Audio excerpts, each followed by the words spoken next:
Tandaan nyo ito, mga minamahal kong kapatid.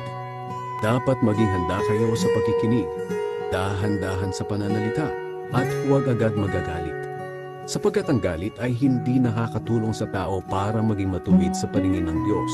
Kaya talikuran nyo na ang lahat ng kasamaan at maruruming gawain, at tanggapin na may pagpapakumbaba ang salita ng Diyos na itinanim sa inyong puso na siyang makapagliligtas sa inyo.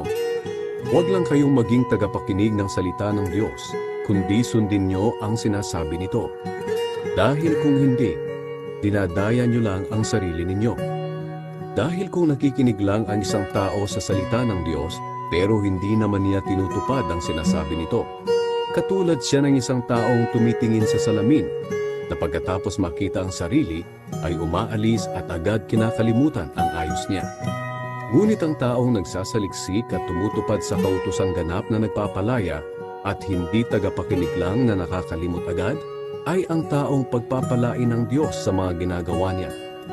Kung may nag-aakalang siya ay relihiyoso pero hindi naman magawang pigilan ang dila niya, walang silbi ang pagiging relihiyoso niya at niloloko lang niya ang kanyang sarili.